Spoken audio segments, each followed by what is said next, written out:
پیغمبر علیه الصلاۃ والسلام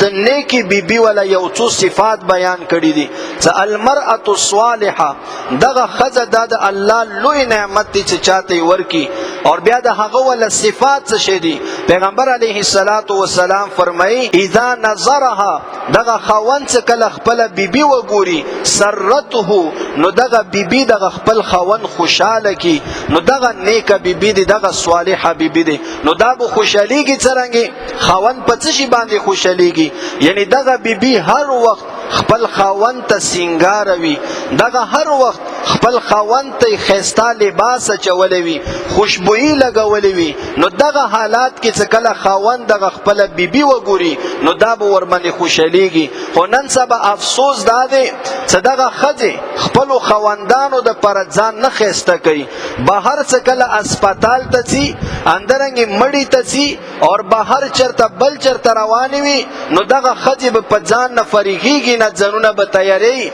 اور ځان به سنگري اعلی قسم کپڑے باچي اور دی باندې ټولو نه زیات حق د خپل خوند ولده چې تخپل خوند ته دسه طریقې سره کینه چې خوند ته وګوري هغه تا نه خوشاله شي اندرنګ یو حدیث مبارکه ده ځکه خزه هغه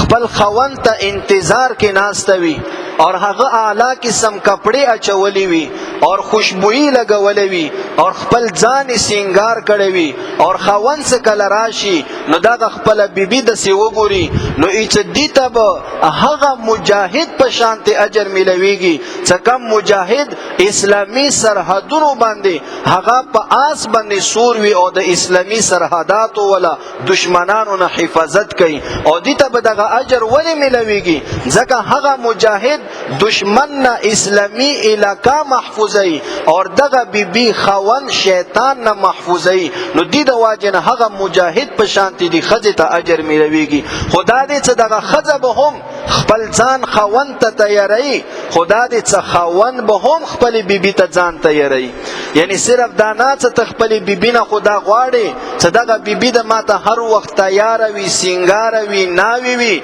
او ته ورته خپل د سار وي چې ماشاءالله چوک د پوری نشلو کېدل نشي نه ته خپل ځان هم تیاری خپل به هم خيستا کپڑے اچي خپل هم بدن به خوشبودار کوي اور اندرنګ خپل ځان څه هغه بیبي د پاره چې څنګه ته د غواړي چې دغه بیبي زما خيستاوي نو اندرنګ ته به هم خپل ځان خيستا کوي خدا دې چې یو خيستا کول هغه خلاف شرع دي لکه مثلا ګيري کې ډیزاینونه کول انګریزي وخت جوړول لباس جوړول دانا بلکې تخپل ځان صفا سوترا کا نو دا د بیبي ولا هم حق ته یو کسو څالورو میاشتو نه راغلو نو څه د دې مکلی ولو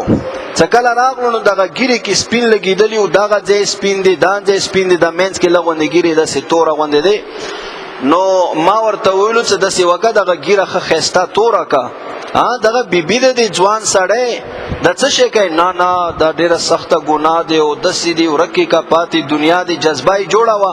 خو خیر یو دوی ورځې تیرې شولې نو بیا دغه ګیره توره کړله نو څه کله توره کا ما سره ملاو شو چې ډیر زیات خوشاله و چې ما بیبي درته دعا کوله ایڅ کله ما ګیره توره کوي چې د ګیره د ولې توره کا ایڅ ما ورته ویل چې را پیسې نه مو پښتنه کړي و هغه ته اجازه راکو چې توره کا د خځې ولا حق ته نو ایڅ هغه دومره خوشاله و چې دعاګانې درته کولې نو درنګ دا د بیبي ولا حق ته چې ته خپل ځان ورته تیاری او ته خپل ځان خپل کپڑے خپل بدن هغه به خوشبودار کوي اندرنګ بیبي باندې هم دغه حق ته چې هغه د خپل ځان خوشبودار کوي لکه څنګه یو بیبي یو خځه ودیدله نو مور وته صرف یو نصیحت کوي چې لوري دا خبره واوره چې تا بدن تا کپړونا او تا کیفیت اخلاقنا خوند ته بدبوئی وار نشي باز د دی ول خیال ساته یعنی خپل بدن به هم خوشبودار ساتي خپل کپڑے به هم خوشبودار ساتي اور خپل کیفیت به هم خوشبودار ساتي کیفیت معنا دا چې پتندی باندې بغونځ نه راولي طبيعت دغه کیفیت ولا خوشبودا چې ته هر وخت خوشرانګه اور هر وخت خوش طبيعت هغه به خوند په مخ ته پیش کیږي دا د خوند ولا حق ته دا د خځه ولا حق ته په خپل بیبي باندې نو دې د واجب نه دغه خوند بیا به سبا شیطانی جلونو نه محفوظ وي اندی د واجه نه دغه خاوند به بیا بهر پردي زنانو پسې نه ګرځي نن سبا زیات ګناهګار اندغه بیبیان دي د واجه نه دي چې دغه بیبیان خوندانو ته دغه حق نه ادا کوي چې ځان ورته نه سنگاري نو هغه خاوند بیا د خځې نظر تور شي ځکه دغه خځې ته نږدې شي نو دینه د سنکورتالیز د خولو ولا بدبویانی سي اندرنګ دغه محوري بیماری څو ورته راشي بیا دغه محوري بیماری کې هغه اور کې محوري بیماری کې اخر کې غسل کیږي خو هغه غسل هغه د باطینی پاکي ولده نور ته غسل کول لم بدل د څه د پر څه حرام خو نه دي روزانه غسل کوا روزانه لامبا ځان ته پاکي حاصله وا او خاون په مخ ته دغه برانګي بدبویانو کې ما پیش کېګا نو دا د خاون ولا حق په دغه خپل بیبي باندې دا به ادا کوي اندرنګ حدیث مبارکه کې رچی څکما خزه د خپل خاون ولا حق ادا کوي اور دسی حالت کې د هغه ولا خاون وفات شي څه خاون دغه بیبي نه خوشاله وي نو الله تعالی به دیته څکله د مړه شي نو دیته به د جنت ولا دروازې مخ کې نه کولاوي یعنی جنت داخلي دو کې دیته به هیڅ قسم رکاوټ نه وي څه کمی بیبي نه کمی خزینه خپل خاون خوشاله وي نو اندرنګي المرأه الصالحه د نیکی بیبي ولا یوان شنی پیغمبر علیه الصلاۃ والسلام دا بیان کړی دی چې اذا نظرها سرته څکله خاوند ته وګوري خاوند دا خوشاله کی اندرنګ دویم و اذا امرها طاعته څکله خاوند ته امر وکي نو دا د خپل خاوند ولا تابعداري وکي دا د خپل خاوند ولا خبره اومني دا نه څه دا ورکی مخکینه دلایل شروع کی نه د دسی نه دی پکار دسی پکاري دي تاسو دا خبره وکنه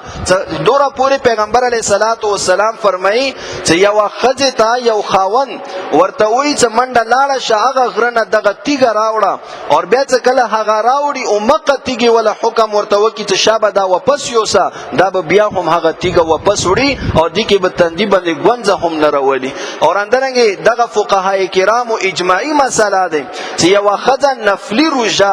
نفلی اعتکاف مسنون اعتکاف هغه د خاوند اجازت نه بغیر نشي کوله خاوند اجازت نه بغیر دی نفلی روزه ونی ولا اور خاوند ور باندې خوشاله نو دغه روزه د دی ولا نه ادا کیږي اندرنګ پیغمبر علیه الصلاۃ والسلام فرمایي چې یو خزه اوره پوری د خدای ولا حق نشي ادا کوله څوره پوری چې د خپل خاوند ولا حق ادا نه کی او د خاوند ولا حق ادا کول یو دادی چې د خاوند ولا اطاعت کول چې هغه د تکمه خبره ولا امر وکي چې دا کار د سې دی بس د هغه ولا امر اطاعت کوه اندرنګ دریمه نه پیغمبر علیه الصلاۃ والسلام دا فرمایلی و اذا غاب عنها حفظته څکله دغه خاوند غایب شي یعنی لاړ شي مسافر شي نو هغه شاته دغه خزه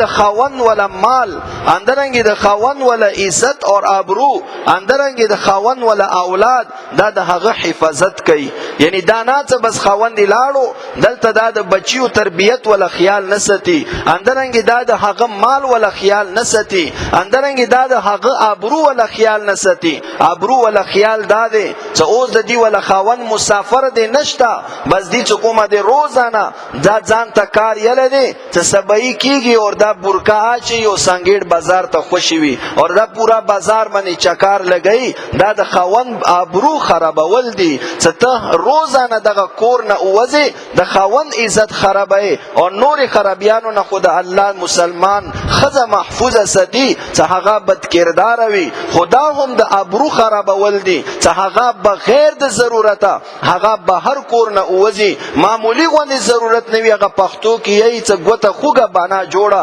بس اندرنګ بس د دې لټون کې وي چې کله وي ماته بانا ملاو شي او زه کور نه بهر وزم نو دا د خاوند ولا نفرمانی او د خاوند ولا ابرو خرابول دي نو خځه د ذمہ داری دي چې کله خاوند مسافر وي نو خځه به د دې مال حفاظت کوي د دې اولاد ولا به حفاظت کوي او د دې ابرو ولا به حفاظت کوي